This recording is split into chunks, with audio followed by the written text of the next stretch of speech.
gonna tickle your belly.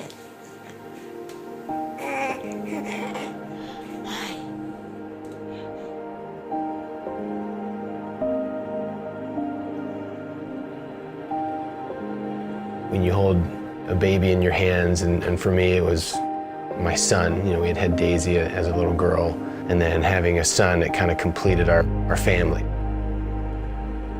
It was just before his 4-month well-child visit, and I was really noticing that he wasn't lifting his head very well or wasn't applying pressure through his feet. When the doctor came in and told us that Ezra had tested positive for spinal muscular atrophy, I pulled out my phone and just started searching and looking for anything, just grasping for some sort of hope or possibility. I had never heard of it. SMA correlates to a deletion in the survival motor neuron gene, the SMN1. The question is, what does this mean for infants with type 1? And it means that they won't be able to sit up, and they'll also lose their ability to breathe on their own. We know that children with type 1 without support will die usually within the first year or 2 of life. It's the most surreal experience to be sitting across from a doctor who's telling you that your 4-month-old baby has a disease that there is no cure or treatment for.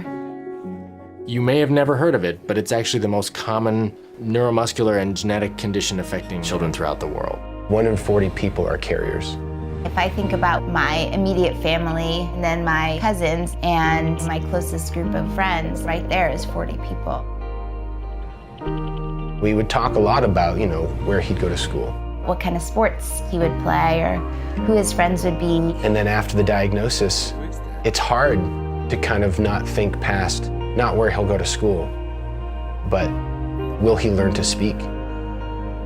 With all of the science that is available, it's impossible to wrap your mind around the fact that there's nothing that can be done to help our child. I don't think you ever believe somebody when they say there's no hope. There's always hope.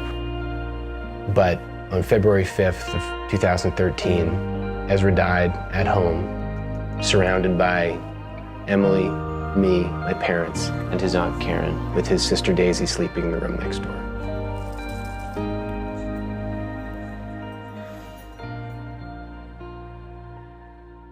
The Hearts for Ezra Foundation started as the idea of our pediatrician. He wanted to help us come up with a way to help spread awareness, because our hope is with awareness comes funding, and with funding comes a cure.